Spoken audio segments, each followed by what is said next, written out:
everybody, it's me, Laura, and today we're going to be doing the Starry Night Owl box. And do you remember when I did that owl a while back? And you're probably wondering, whatever happened to that thing? What did she do with it? Well, today we're going to solve that problem. So I'm bringing in some mud clay here, and this was rolled out on my Atlas pasta machine on a number 3 setting. And I'm going to stretch this out, and I'm going to bring in a paper template, which is about 7 inches wide by about 11 inches long. So it's a fairly big piece, and that's because we're going to cover or partially cover a part of a box. And I think you guys are really going to love this. This is going to be so much fun. So I'm taking that paper template, I'm going to lay it down here. I'll use my blade to cut up the sides. Once I have that, and once I got this mud all taken care of, I'm going to bring in some dark, kind of midnight blue type clay. It did have a little bit of, I want to say like glitter clay in it, so you can mix it a little bit, whatever you want to do there. I just thought, add a little sparkle, what the heck. But anyways, I'm going to go ahead and I'm trimming this up. I'll take that midnight blue clay. I'm going to roll it out just like this and on a number 3 setting on my Atlas pasta machine, and I'll put it over the top of this piece. Now, I know some of you are like, okay, why? Part of this is because this is a wood box I'm going to be using, and I need to have, I don't know, there's something about having a mud clay layer down and then you just kind of cover it. I think it helps when it comes to cracking and that sort of thing when you go to bake this and then you attach it into a wood piece. So anyway, I have my 7 by 11 type piece here, and we'll bring in that dark blue clay and we'll go ahead and stretch it over that and then trim it up to the form I've already laid down.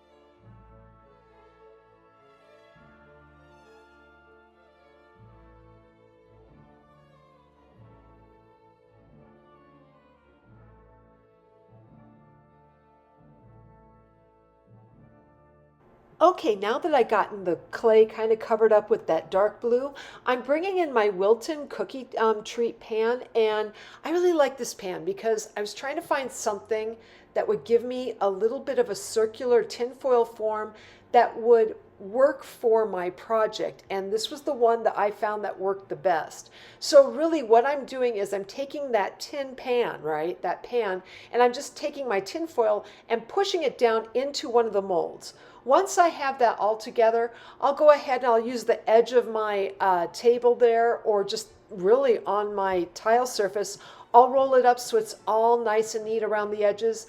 Once I have this form though, I'm going to cover this in my mud clay, and then that mud clay was rolled out on a number, I want to say 3 or 4 setting. And then once you have that rolled out on a number 3 or 4 setting on my Atlas pasta machine, I then cover it in my white clay also on a number 3 or 4 setting. I don't necessarily have to do it twice, but I thought, no, let's go ahead and do this because eventually I'll bring in my ball tools and create little craters into my moon.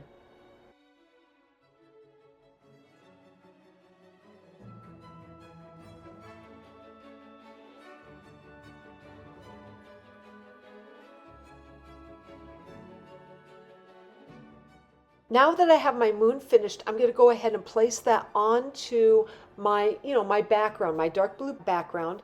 I'll bring in my owl that has been sitting off to the side for far too long, and I'll place him into his night sky. I'm going to come back in with a couple more, and this is really my silver clay. I roll out some little, I want to say tapered snakes here and there, and we're going to make this act like wind, if you will, underneath the owl's wings, and we'll place that into the picture itself. Now, once I have that done, I'm going to bring in my star cutters and everything from my Atecos to my Kempers. I like to go with whatever I have at hand and just see what fits great. I'm going to roll out some white clay on a number 2 setting or a number 1. It just kind of depends. I'm going to stamp that clay with my rubber stamps, and then I'll bring in a little bit of my acrylic, my really nice silver acrylic paint, and kind of paint up the clay a little bit before I bake it, right? Before I bake it. And then come in with some of my star cutters and cut out those stars.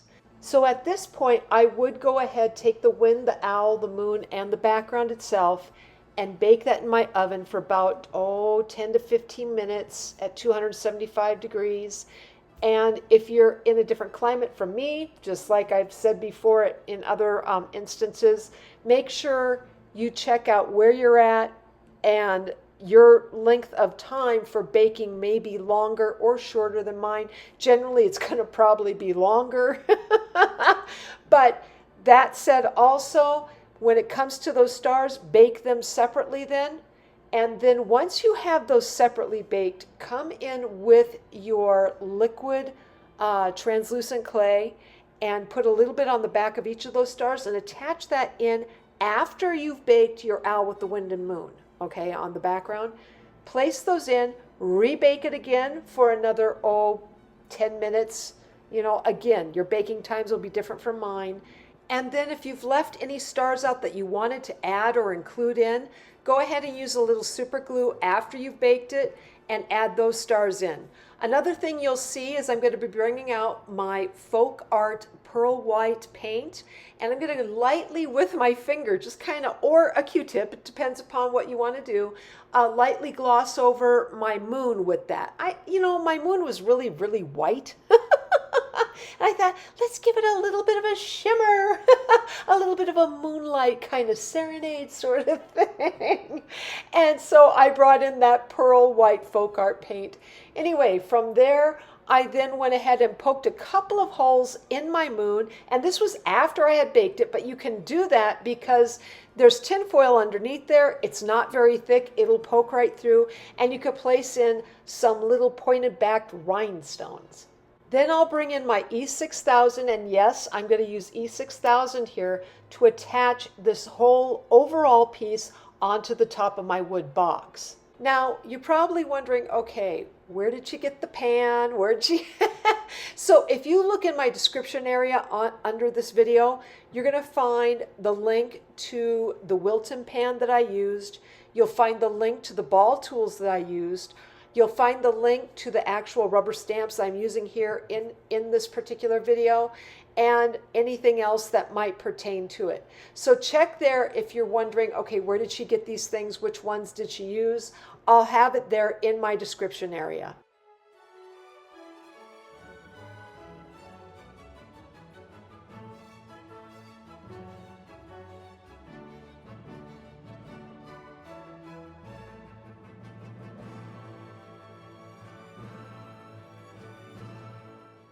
All right, so I had quite a bit of my silver clay left over, and I thought, let's go ahead and use it. So I created a paper template of about 3/4 of an inch wide, and it was close to about a foot or so long.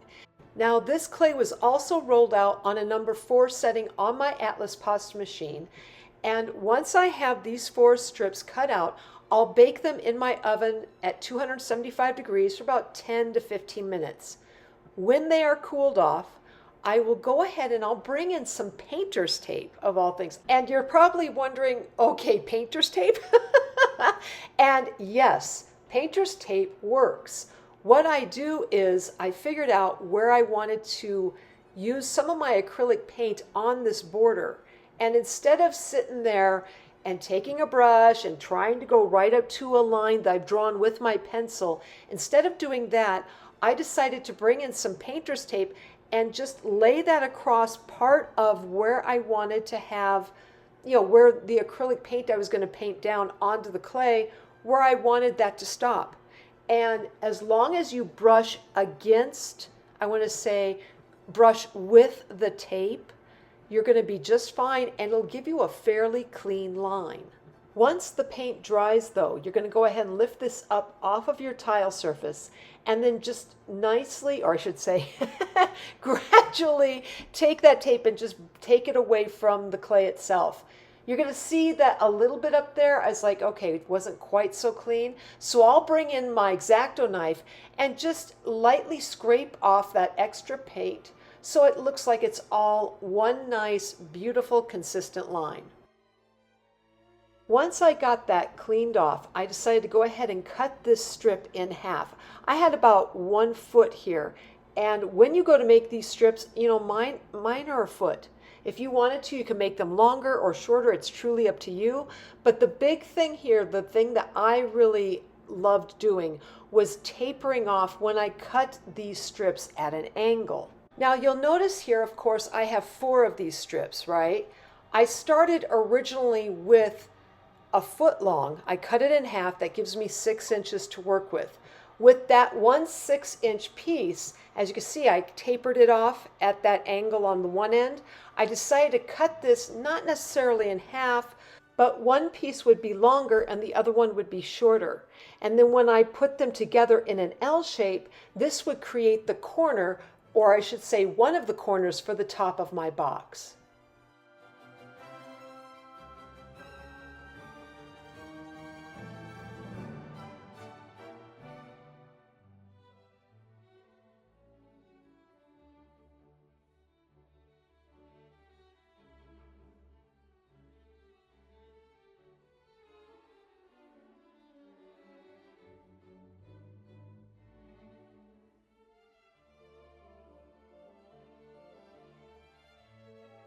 All right, so we're going to take those corner pieces now. We're going to attach that into the top of our box.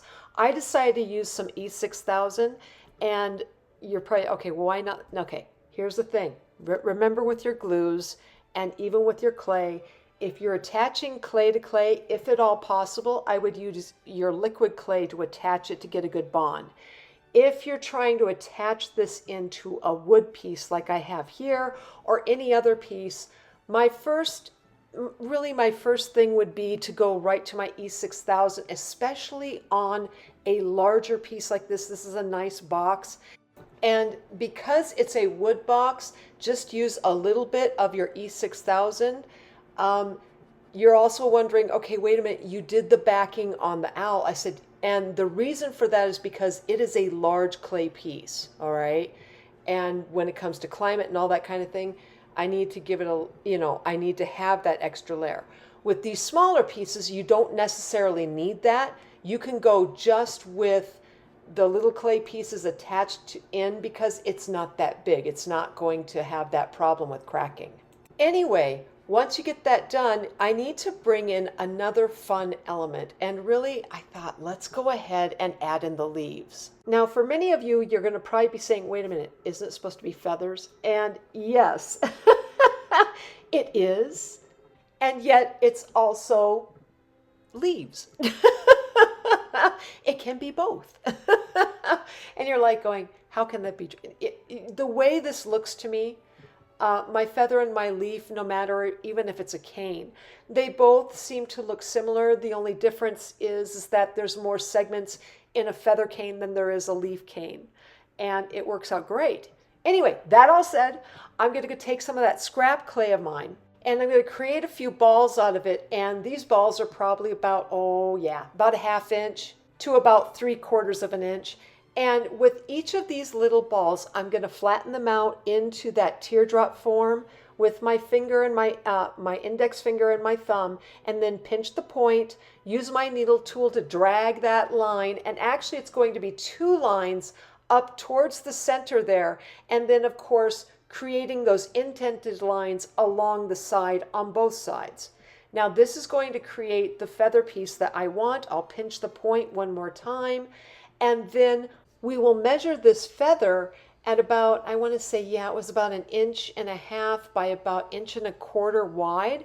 I use this as my template feather piece, right? I'll come in with the other pieces, flatten them out, and they'll all be about the same because what I'll do is I'll use that first feather as my template. I'll place it right over the top. I'll say, okay, yeah, that's just about the right size, and then move on from there. And this way then I can get all of these feather pieces to be about the same size.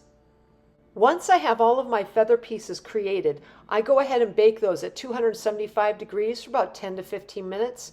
And then I bring in my black matte paint, and I'll just paint these up. Now, if you want to use pure black clay, go ahead and do that too. It'll save you this step. But if you have scrap clay, and this is, I know this is not really looking like scrap. I had extra blue clay. Right? Okay. Anyway, I'm painting this up. And then once I get this painted, I'm going to bring in my folk art metallic paints and my folk art color shift paints, and we'll paint up each of these feathers in turn. And just so you guys know, I start with my blue, I want to say the blue flash paint at the very base of the feather. Then I'll go to the blue sapphire, then to the aqua flash, and then the aquamarine metallic paint, and then the green flash at the very tip of each feather.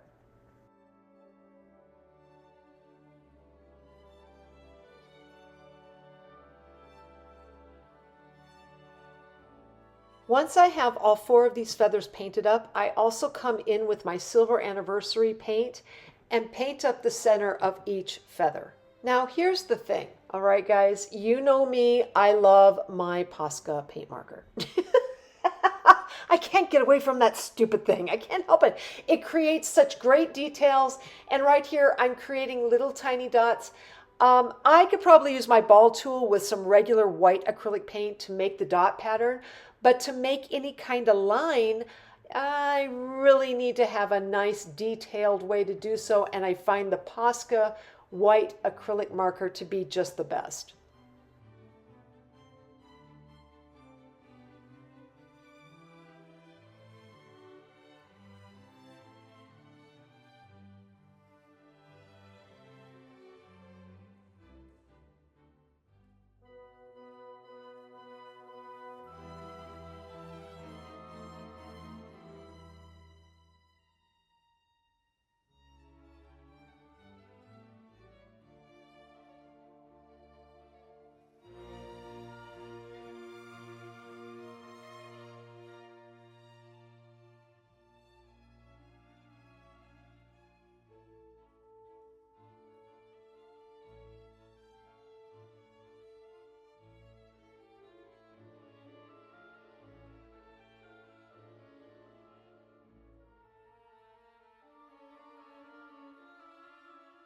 Now that I have those feathers done, I'm going to go ahead and place them into the top of my box, and I'm going to use my E6000 to attach each of these pieces in. When I did so, and I thought, okay, we'll just do the feathers, Laura gets to a point where it's like, does that look good? That looks good, but it could use just a little bit more.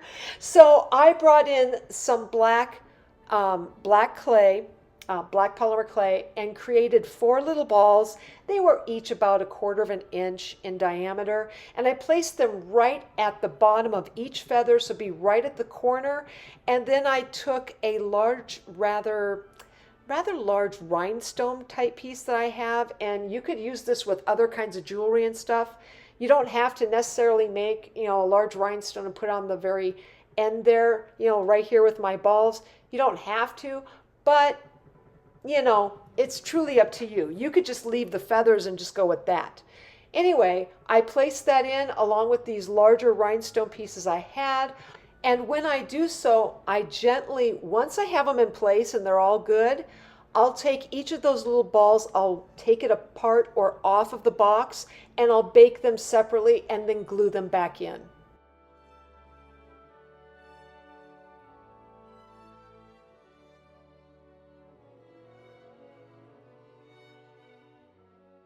Okay, so just as I was working on the top of that box that I was doing, I decided, you know what, I need more detail on those corner pieces. So I created a stack of dark blue and white, and this stack was created on a #1 setting on my Atlas pasta machine. And then I run these things through my Atlas pasta machine from a 1 to a 2 down to a number 3 setting on the Atlas pasta machine.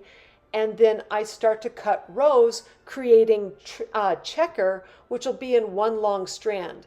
I'll place these onto a tile surface and I will bake them separately. And this way then I'll have one long set of checker that I could place into the pattern on the top of the box.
At this point, I really thought I had the top of the box finished up, so I thought, let's start moving on to the sides.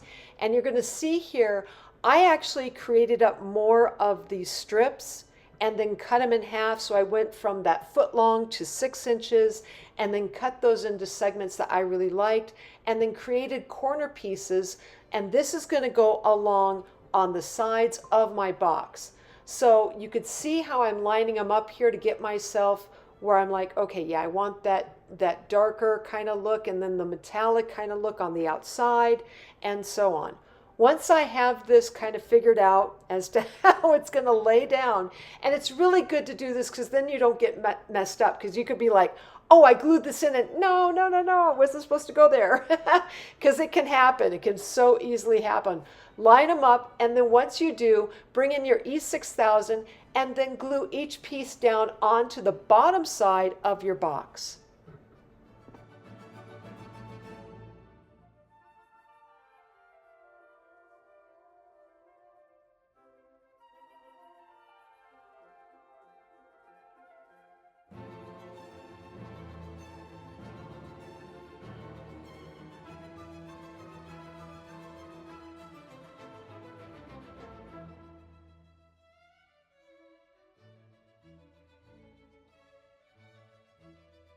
As I started to put in each of those strips on the side of the box, I really found I needed more feathers.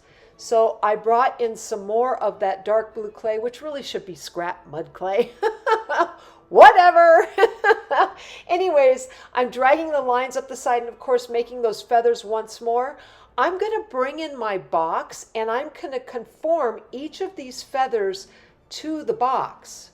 Now this might take a little bit of doing, and once you have it conformed, you're going to gently pull away that feather, if you can, just gently from the box, and then you'll do this to all four corners and then bake those feathers once more and then paint them up as well.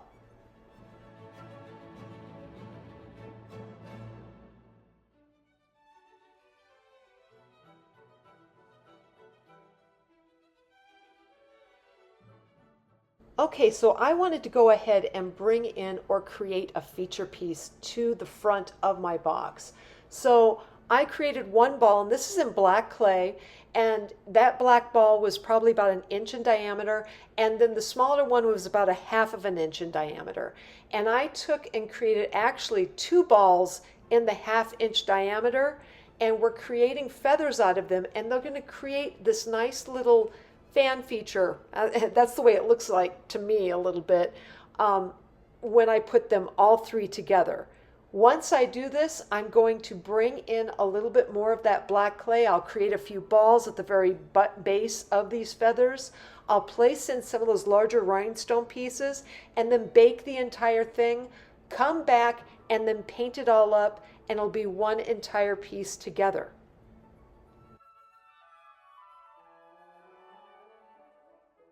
At this point, I had brought in the feathers that I had conformed to the box on the side. Those are on my left-hand side. I'm putting in the details with my Posca and then using my E6000 to go ahead and glue them into the corners. You might have to hold it there a little bit or even add in just a little super glue just to make sure it kind of really gets a good grab at first, and then let the E6000 grab on later on as it dries. I'm pretty sure you noticed also I added in, or I created a few more of those feathers because the top was never quite done. There's always something more you could put in there, yeah. So I created a few more feathers and I put them at my north, south, east, and west on my box, and then added in that nice little black ball with the larger rhinestone after it's been baked and glued into place.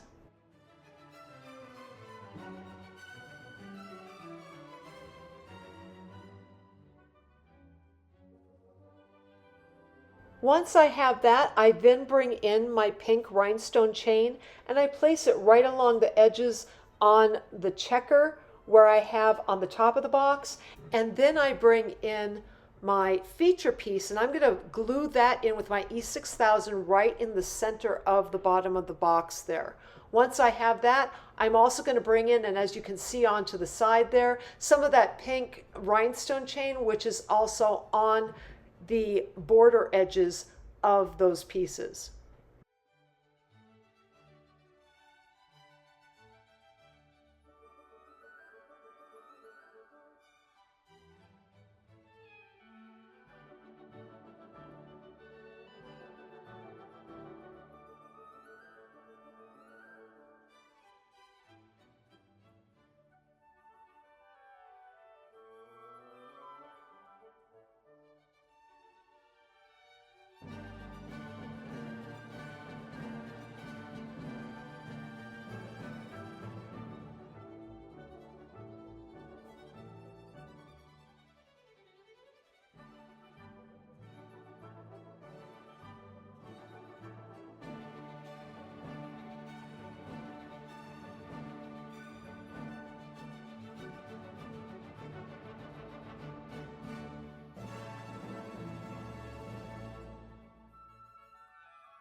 So after adding a few more balls with the larger rhinestones and stuff like I'm doing here, I decided to address the inside of the box. And this particular box is my childhood box. This is my art box from when I was a kid.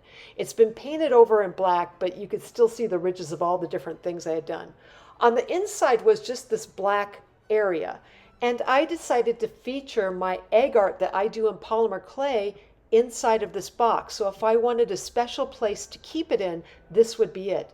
So I'm bringing in some cardboard strips. This is 9¼ long.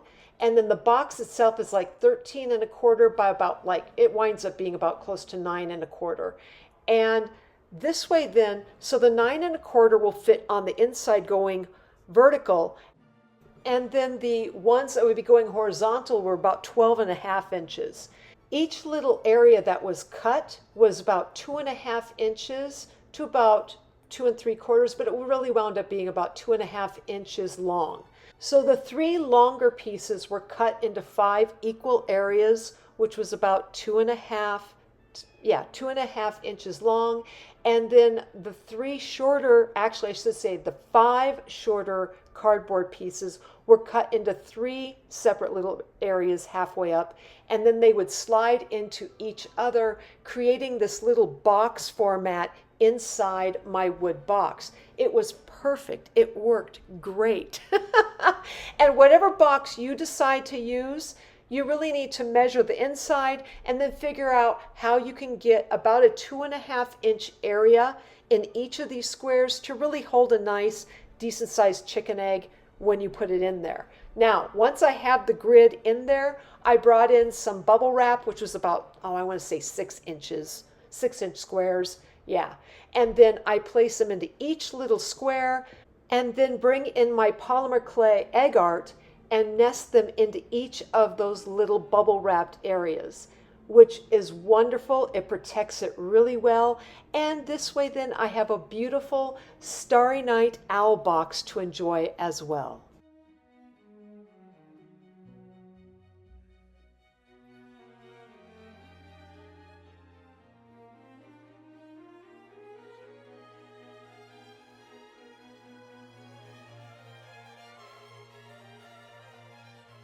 All right, so this is the end result of creating my Starry Night owl box in polymer clay.